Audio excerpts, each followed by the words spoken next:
जय जय रघुवीर समर्थ. दशक 15वे. समास 5वा. चंचळ लक्षण निरूपण नाम. श्रीराम. दोघा ऐंसी तीन चालती, अगुणी अष्टधा प्रकृती. अधोर्ध्व सांडून वर्तती, इंद्रफणी ऐसी श्रीराम. पण तोंडे भक्षितो पणजा, मूल बापास मारी बोजा. चकार्या गेला राजा, चौघा जणांचा श्रीराम. देव देवालयामध्ये लपला, देऊळ पूजिता पावे त्याला.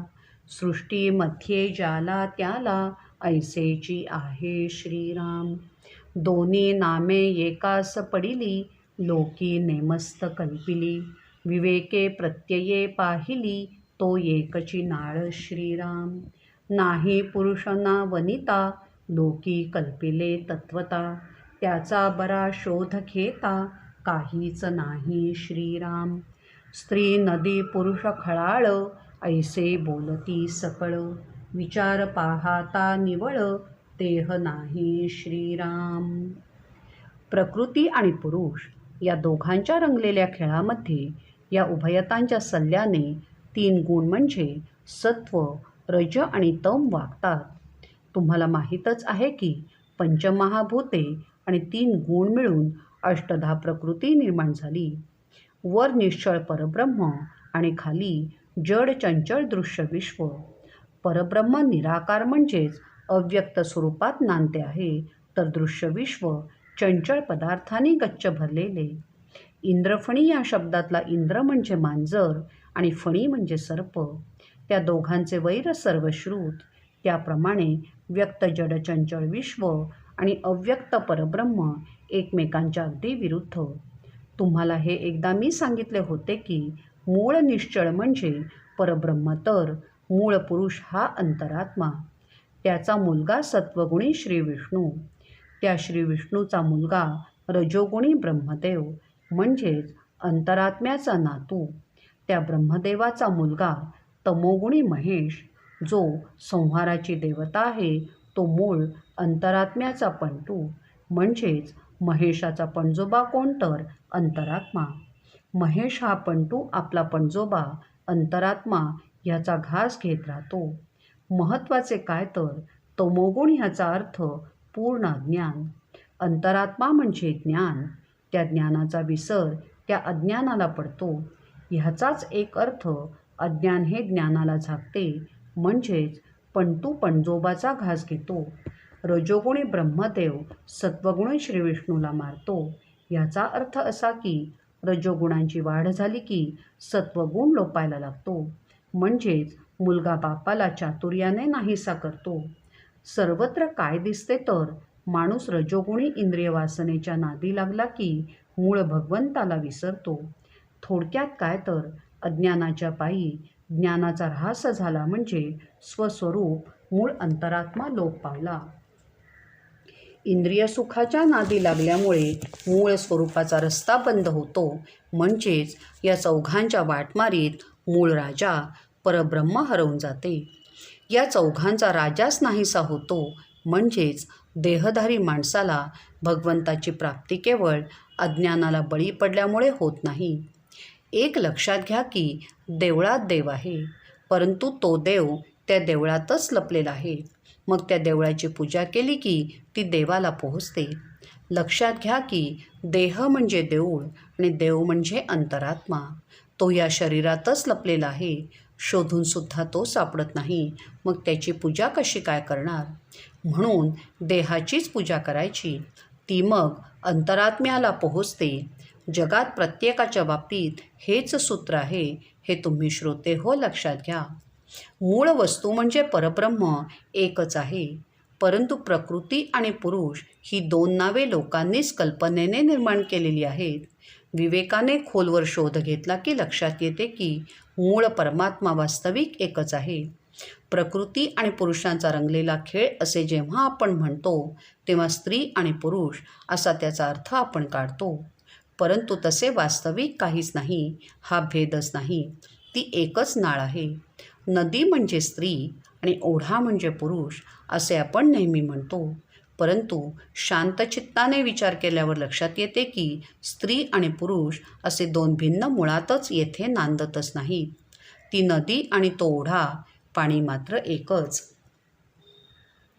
आपण आपणासी कळेना, पाहो जाता आ कळेना, कशास काहीच मिळेना, उदंडपणे श्रीराम. एकलाची उदंड झाला, उदंडची एकला पडिला, आपणासी आपला गलबला, सोसवेना श्रीराम. एक असोन फुटी झाली, फुटी असोन स्थिती एकली, विचित्र कळा पैसावली, प्राणी मात्री श्रीराम. वल्ली मध्ये जळसंचरे, कोरडेपणे हे वावरे, बोले वाचून न थिरे, काही केल्या श्रीराम. झाडांमध्ये केली आळी, झाडे धावती निराळी, कित्येक झाडे अंतराळी, उडून जाती श्रीराम. भूमीपासून वेगळी झाली, परीती नाहीत वाळली, निराळीच बळावली, जेथे तेथे श्रीराम. देवाकरिता चालती झाडे, देव नसता होती लाकडे, नीटची आहे कुवाडे, सर्वथा नव्हे श्रीराम. झाडापासून झाडे होती, तीही अंतरिक्षी जाती, मुळाने भेदिली जगती, कदापि नाही श्रीराम. झाडासी झाडे खात पाणी, घालून पाळीती प्रतिदिनी, बोलकी झाडे शब्द मथनी, विचार घेती श्रीराम. होणार तितुके आधीच झाले, मग कल्प कल्पून बोलिले, जाण तयासी समजले, सकळ काही श्रीराम. आपण नेमके कोण आहोत हेच आपल्याला या अध्यात्माच्या वाटेवरून प्रवास करताना निश्चितपणे कळत नाही. कितीही खोलवरचा शोध घेतला तरी आपल्या स्वस्वरूपाचे आकलनच होत नाही. हे विश्व एवढे अफाट पसरले आहे की आपल्या संदर्भात, आपल्या एकूणच अस्तित्वाच्या संदर्भात कशाचाच कशाशी मेळ बसत नाही. वास्तविक अंतरात्मा देव हा एकच आहे, परंतु तो विश्वभर जीवाजीवामध्ये सूक्ष्मपणे पसरला. अंतरात्म्याचे एकपणातून अनंत रूपात प्रगट होणे, त्याचे त्याला सोसवेना. आपणच निर्माण केलेल्या उपाधीचा हा गलबला त्याला असह्य होऊ लागला. वास्तविक तो एकच असून अनंत देहात नांदत असल्यामुळे तो भिन्न वाटतो, परंतु तरीही एकच आहे. विविध प्राणीमात्रांमधून पसरूनसुद्धा आपले अभंगपण तसेच ठेवण्याची याची ही सर्वोत्तम कलामुठी विलक्षणच आहे. वनस्पतींमध्ये, वेलींमध्ये पाणी मुळापासून शेंड्यापर्यंत पाझरत असते. बाहेरून ते दिसत नाही, कोरडे वाटते, परंतु आत पाणी वाहतेच असते. फक्त आतून वाहणारे पाणी दिसत नाही, पण ते आत आहे ह्यात शंकाच नाही. नपेक्षा वनस्पती सुकून गेली असती. तुम्हाला हे तर ठाऊकच आहे की झाडे वाढावीत म्हणून झाडांच्या भोवती आडी निर्माण करून त्यात आपण पाणी वारंवार घालतो. त्या पाण्यामुळे झाडे आकाशाच्या दिशेने उंच उंच वाढायला लागतात.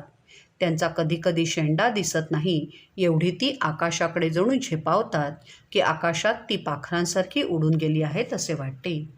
ह्या उडण्याचा एक अर्थ असा आहे की झाडांवर पक्षी राहतात. पक्षी जणू झाडाचाच एक भाग होऊन जातात. हे पक्षी आकाशात उंच उडून जातात, म्हणजेच झाडे आकाशात उडतात. श्रोते हो, हा मुद्दा नीट समजून घ्या. झाडे भूमीपासून वेगळी झाली तरी ती वाळली गेली नाहीत. एका जागी राहूनसुद्धा झाडे बळकट होत जातात. लक्षात घ्या की जो अंतरात्मा आपल्या शरीरात नांदतो आहे, तोच अंतरात्मा झाडांमध्ये सुद्धा वाढतो आहे, म्हणजे झाड होऊन वाढतो आहे. त्याच्यासाठी झाडे चालतात, म्हणजेच वाढतात. तो अंतरात्मा जेव्हा निघून जातो, म्हणजेच झाड कोसळून खाली पडते, त्याचा जणू मृत्यू होतो, तेव्हा त्या वाढणाऱ्या झाडाचे केवळ लाकूड होते. त्यात जीव नसतो की अंतरात्मा नसतो हे समजून घेणे काही कठीण नाही, ते सोपेच आहे. आपला देह पडला की त्याचे सुद्धा लाकूडच होते. तो अनुभव तुम्ही घेतलेला नसतो. दुसऱ्याचा लाकडासारखा कठीण झालेला मृतदेह पाहिलेला असतो. झाडांपासून झाडे होतात, ती आकाशापर्यंत वाढतात, तरीसुद्धा झाडांची मुळे कधी जमीन सोडून जात नाहीत. ती जमिनीला घट्ट धरूनच असतात. झाडांचेच खतपाणी झाडांना मिळत असते. स्वतःचा सांभाळ ती स्वतःच करतात. इतर झाडांचा सांभाळसुद्धा तीच करीत असतात. त्याप्रमाणेच आपल्या विचारांची घट्ट मुळे पकडून ठेवून झाडांसारखीच बोलकी माणसे विचारांचे मंथन करून शब्दांचा अर्थ काढीत बोलत राहतात. जे व्हायचे ते आधीच होऊन गेलेले असते त्यावर शास्त्रकार भाष्य करतात, परंतु जाणते ज्ञानी सर्वांचा अर्थ समजून असतात. समजले तरी उमजेना, उमजले तरी समजेना, प्रत्यये वीण अनुमानेना, सकळ काही श्रीराम. सर्वत्रांचा वडील कोण, हेची पहावी ओळखण, भेटे आपणासी आपण, जगदांतरे श्रीराम. अंतरनिष्ठांची उंच कोटी, बाहेर मुद्र्यांची संगती खोटी, मूर्ख काय समजेल गोष्टी, शहाणे जाणती श्रीराम. विश्वाच्या उत्पत्तीबद्दल विचार करावा. एखाद्याला ती तर्काने कळते तरी त्याचे रहस्य उमजत नाही. एखाद्याला रहस्य उमजते परंतु तर्काने संगती लावता येत नाही. त्यासाठी या तत्वांचा जनक कोण आहे याची प्रथम ओळख करून घ्यावी. मग अंतर्यामी जो परमेश्वर आहे त्याची ओळख आपोआपच होईल. जे अंतर्मुख होऊन या साऱ्या गोष्टींचा सूक्ष्म वेध घेतात ते पुरुष श्रेष्ठ असतात, परंतु जे बहिर्मुखी असतात ते विचारच करीत नाहीत, अशा मूर्खांची संगत वाईट.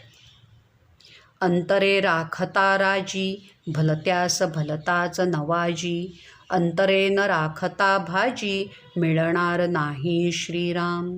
ऐसे वर्तते प्रत्यक्ष, अलक्षी लावावे लक्ष, दक्षास भेटता दक्ष, समाधान होते श्रीराम. मनास मिळता मन, पाहोन येती निरंजन, चंचळ चक्र उल्लंघून, पैलाड जाती श्रीराम. एकदा जाऊन पाहोन आले, मग ते सन्निध देखिले, चर्मचक्षी लक्षिले, न वचे कदा श्रीराम. नाना शरीरी चंचळ, अखंड करी चळवळ, परब्रह्म ते निश्चळ, सर्वांठाई श्रीराम. चंचळ धावे एकीकडे, वोस पडे दुसरेकडे, चंचळ पुरे सर्वांकडे, हे तो घडेना श्रीराम. चंचळ चंचळास पुरेना, अवघे चंचळ विवरेना, निश्चळ अपार अनुमाना, कैसे येते श्रीराम. गगनी चालिली हवावी, कैसी पावेल पार पदवी, जाता मध्येची विझावी, हा स्वभावची तिचा श्रीराम. आपण दुसऱ्यांची हृदये प्रसन्न ठेवली तर प्रत्येकजण आपल्याला मदत करतो, परंतु हृदय प्रसन्न ठेवले नाही तर भाजीसुद्धा मिळत नाही. ही गोष्ट तर उघडच आहे. म्हणून संपूर्ण लक्ष भगवंताकडे लावावे. अशी माणसे एकमेकांना भेटली की त्यांना समाधान लाभते. मनाला मने मिळाली की परब्रह्मदर्शन सुलभ होते. त्यासाठी चित्त दृढ लागते. मन चंचळाचे चक्र सहजपणे भेदून जाता येते. एकदा परब्रह्मदर्शन झाले की ते सदैव आपल्याजवळच असते. फक्त हा अनुभव आपल्याला चर्मचक्षूंनी प्रत्यक्ष पाहता येत नाही. अंतरात्मा अनेक शरीरात चंचलपणे राहत असतो, चळवळ करीत राहतो, परंतु परब्रह्म मात्र निश्चळपणे सर्वत्र भरून असते. चंचळ मन एका बाजूला गेले की दुसरीकडे ओस पडते. चंचळ सर्वत्र सारखेच भरून आहे हा अनुभव काही येत नाही. चंचळ मन चंचळाला जाणून घ्यायला समर्थ ठरत नाही. संपूर्ण चंचळाचे विवरण करणे कठीणच आहे. चंचळाला जाणून घेता येत नाही तर निश्चळ परमात्मा कसा काय जाणून घेणार.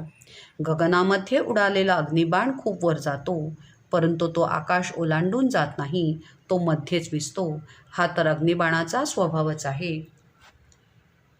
मनोधर्म एकदेसी, कैसा आकळील वस्तूसी, निर्गुण सांडून अपेसी, सर्व ब्रह्म म्हणे श्रीराम. नाही सारासार विचार, तेथे अवघा अंधकार, खरे सांडून खोटे पोर, नेणते घेते श्रीराम. ब्रह्मांडाचे महाकारण, येथून हे पंचीकरण, महावाक्याचे विवरण, वेगळे असे श्रीराम. महत्तत्व महद्भूत, तोची जाणावा भगवंत.